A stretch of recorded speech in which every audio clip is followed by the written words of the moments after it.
Constantine I the Great. Constantine I built Constantinople, legalized Christianity across the Roman Empire through the Edict of Milan in 313 AD, presided over the Council of Nicaea in 325 AD that established the foundational doctrine of Christianity, and ruled for 31 years as the most consequential emperor since Augustus. He was also, for the entirety of his reign, unbaptized.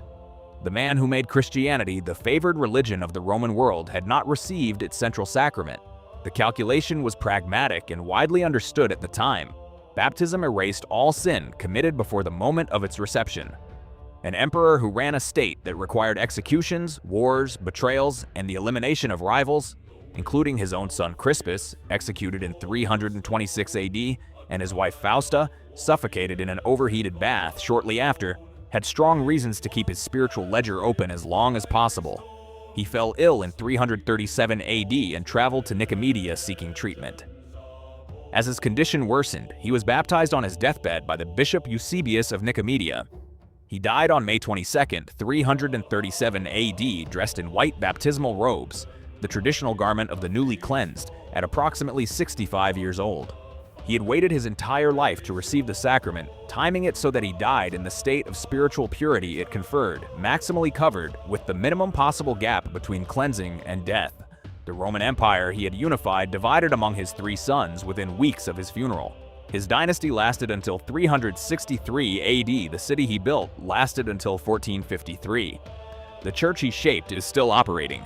Of everything Constantine built, the one thing that held longest was the institution he was most reluctant to formally join: Theodosius I, the last.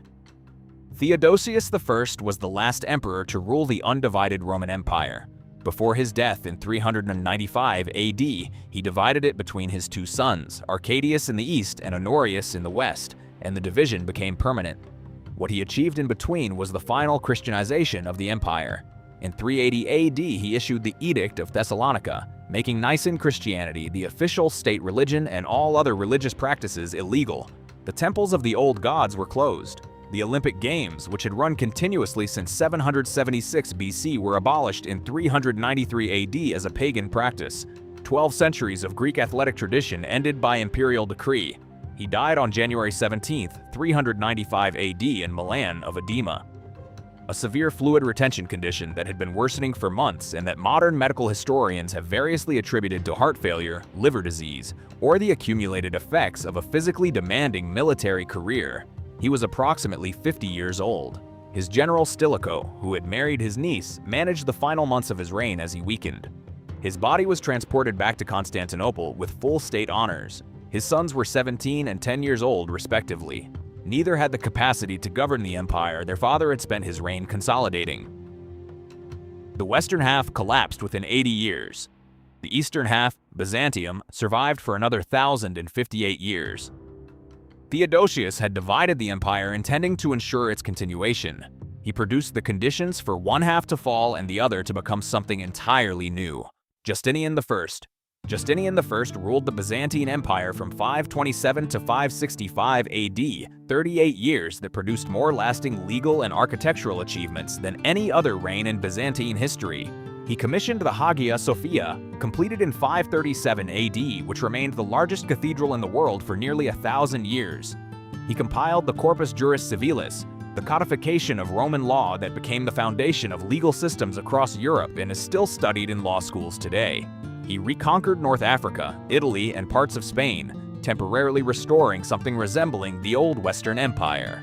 His general Belisarius did most of the fighting while Justinian did most of the administration, and the partnership between them was one of the most productive and most fraught in Byzantine history.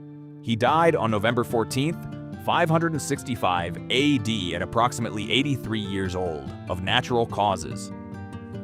Old age, in bed, in the palace he had spent decades rebuilding. He had outlived Belisarius by 8 months. He had outlived almost everyone who had been significant in his reign. He died as the longest-serving Byzantine emperor in peaceful succession, surrounded by whatever remained of his court. His empire began contracting almost immediately. The Lombards invaded Italy within 3 years of his death. The Persians pressed harder in the east. The Slavs and Avars crossed the Danube. His successors spent the next century defending what he had reconquered with the resources he had exhausted acquiring it. The Hagia Sophia still stands in Istanbul. The legal code still underpins European law. The reconquests lasted a generation. Justinian built things that lasted a millennium and a half and spent resources that his successors could not replace. The accounting has never fully resolved which side was larger. Heraclius saved the Byzantine Empire from an enemy that had taken Egypt, Syria, Palestine, and Anatolia, and then watched a different enemy take all of it back before he died. He came to power in 610 AD by overthrowing the tyrant Phokas, whose misrule had left the empire in a state of collapse. The Sassanid Persians had exploited the chaos to the maximum. By 626 AD, they controlled Jerusalem, had the True Cross in their possession, and were camped outside Constantinople itself, coordinating with Avar tribes attacking from the other side. Heraclius responded with one of the most extraordinary military comebacks in Byzantine history. He left Constantinople defended by its walls and a skeleton garrison, took the war directly into Persian territory, fought across the heart of the Persian Empire for 6 years, and forced a peace that returned every captured province. He brought the True Cross back to Jerusalem in 630 AD, then the Arabs came. The Islamic conquests, beginning after the Prophet Muhammad's death in 632 AD, moved with a speed that outpaced any military response Heraclius could organize. By 636 AD, at the Battle of Yarmouk, an Arab army destroyed the main Byzantine force in Syria. By 642 AD, Egypt was gone. Jerusalem was gone.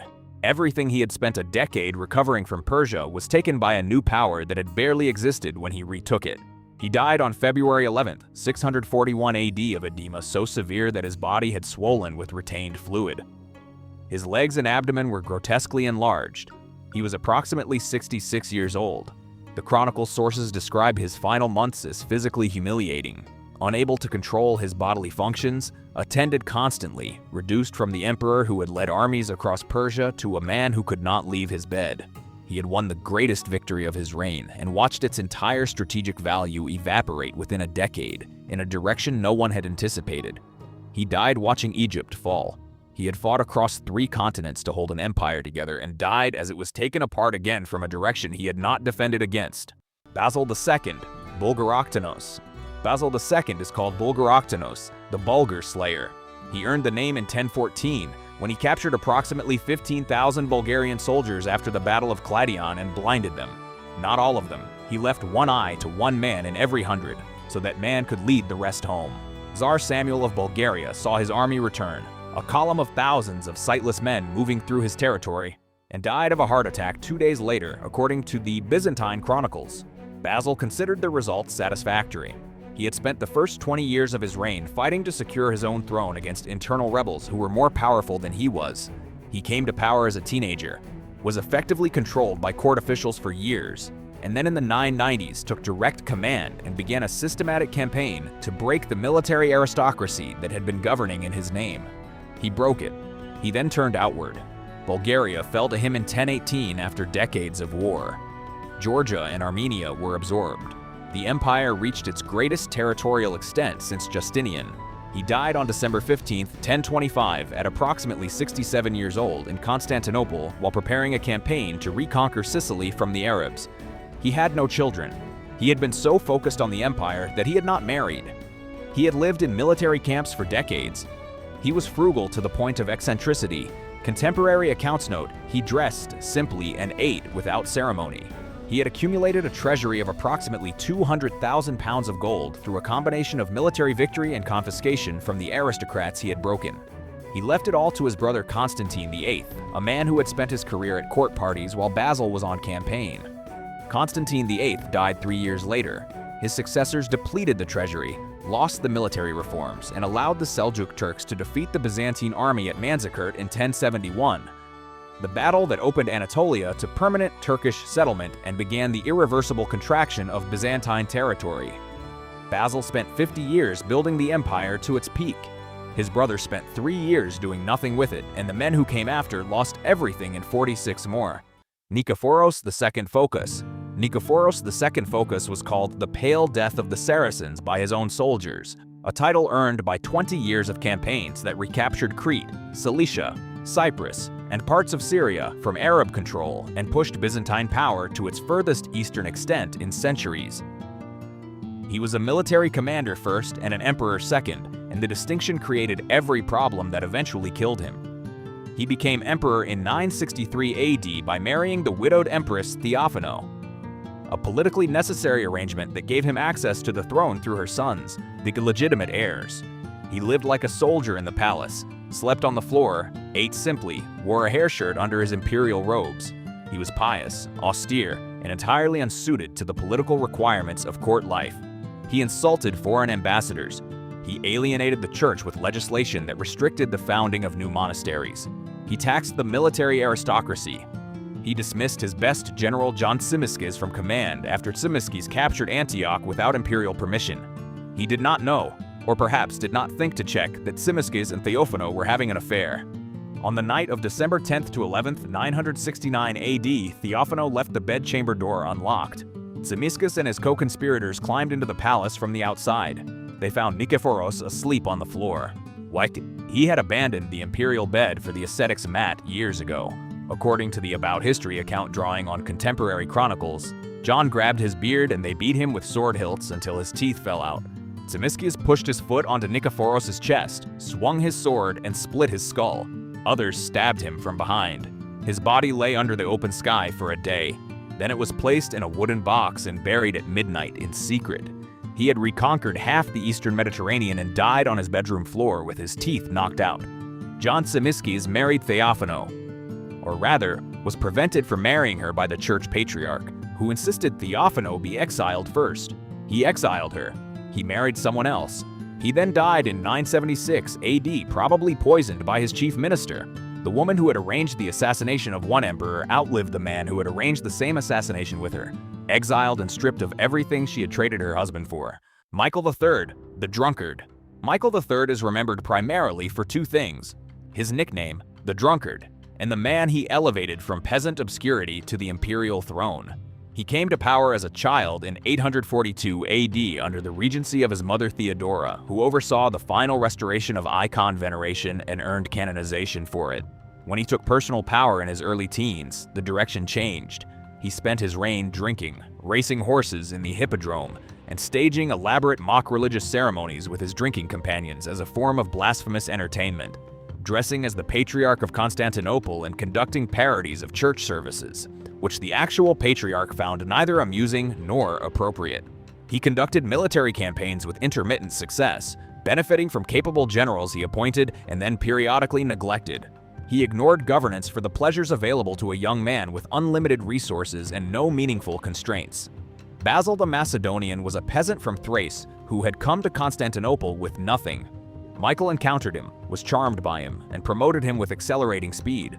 From stable hand to court favorite to co-emperor, Michael had Basil's patron murdered to clear the path. He had his own uncle Bardas murdered when Bardas became inconvenient, using Basil as the instrument.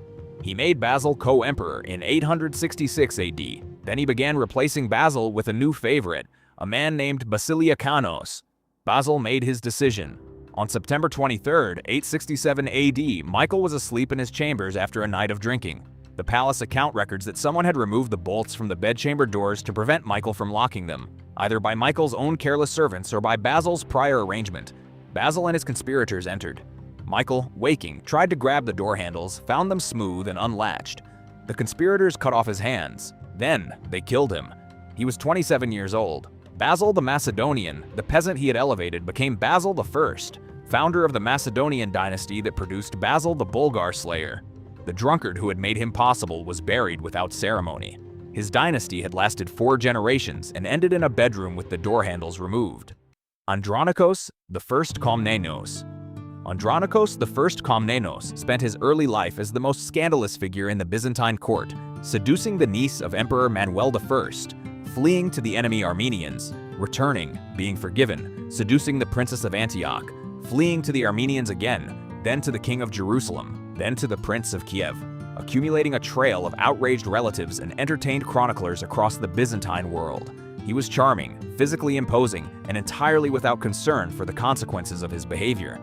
When he finally took power in 1182 AD at approximately 60 years old, he was ready. He seized control as regent for the young emperor Alexios II, eliminated the regent he was replacing, eliminated Alexios' mother, eliminated Alexios, who was strangled with a bowstring, then beheaded at approximately 14 years old, at Andronikos' order. He had the body thrown in the sea. He then married the dead emperor's 12-year-old widow, Agnes of France, who was brought to Constantinople as a political alliance and found herself married to the man who had killed her previous husband. His reign of approximately 2 years was a reign of terror. He was trying to break the power of the aristocracy and reform Byzantine administration, goals that historians note were arguably correct, and he pursued them by executing, mutilating, and imprisoning aristocrats, officials, and suspected enemies with a pace and ferocity that left everyone in the court afraid. He consulted an oracle about who would succeed him. The oracle said Isaac Angelos. He sent men to arrest Isaac Angelos. Isaac Angelos killed the men sent to arrest him and took refuge in the Hagia Sophia, appealing to the city's population. The population of Constantinople rose against Andronikos.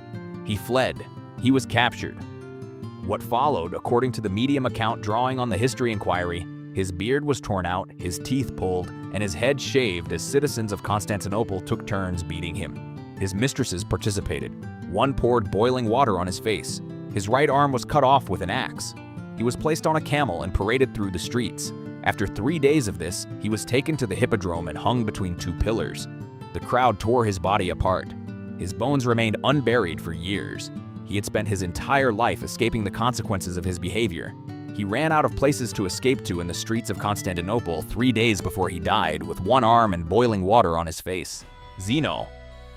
Zeno was an Isaurian from the rough interior highlands of Anatolia, looked down upon by the Constantinople court as a provincial barbarian given power by marriage to the right woman. He had married Ariadne, daughter of Emperor Leo I, and when Leo died in 474 AD, Zeno became emperor. The court spent the next 17 years trying to get rid of him through a combination of coups, revolts, and the interventions of his wife's mother Verina, who organized multiple conspiracies against him with the energetic creativity of a woman who had decided she preferred almost anyone else on the throne. He survived all of them. In 491 AD, after 17 years of nearly continuous political crisis, Zeno died. According to the traditional account, documented in Byzantine chronicle sources and reported consistently enough that it lodged in historical memory, he died of epilepsy, suffering a seizure so severe that he was believed dead and placed in his tomb while still alive. His wife Ariadne, reportedly having consumed a quantity of wine at the funeral arrangements, either did not check carefully or chose not to. He was sealed in the tomb. He regained consciousness underground. He was heard scratching at the walls and crying out. The guards reported what they heard. Ariadne, according to the account, told them to leave it alone. He died inside the sealed tomb, of thirst or suffocation. The story has circulated in Byzantine sources for 15 centuries. Whether it is literally true, a later elaboration, or a piece of political character assassination against Ariadne, who remarried within weeks to Anastasius I, who became a successful emperor, historians have never resolved. The scratching at the sealed walls is either one of the most appalling deaths in Byzantine history or one of its most durable slanders. The ambiguity has kept it alive. Constantine XI Palaiologos, the last emperor. Constantine XI became emperor in January 1449 with full knowledge of what he was inheriting. The Byzantine Empire at that point consisted of Constantinople, a few Aegean islands, and a small territory in the Peloponnese called the Morea. Everything else was gone. He had approximately 8,000 men to defend a city that had once commanded the resources of the eastern Mediterranean world.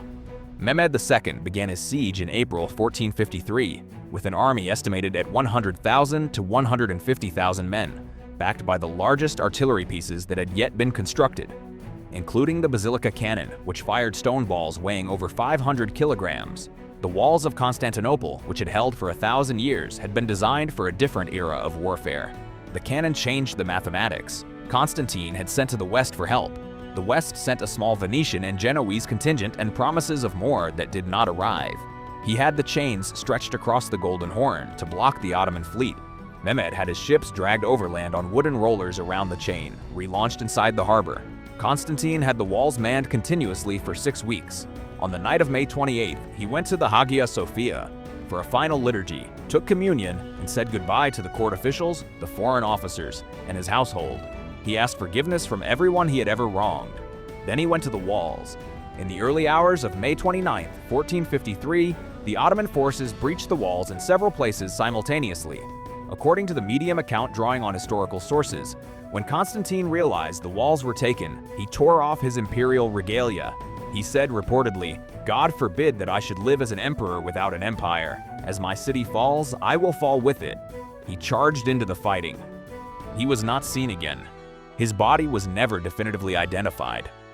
A head brought to Mehmed claiming to be the emperor's was accepted as authentic and displayed, but certainty was never established. He may be in a mass grave with other defenders. He may have been trampled beyond recognition in the final assault. The Greek Orthodox tradition says he was transformed into marble by an angel and placed beneath the Golden Gate of Constantinople, where he waits to rise and recover the city when the time comes. He is called the Marble Emperor. He died at 49 years old, defending walls that were already taken in a city that had already fallen because he had said he would.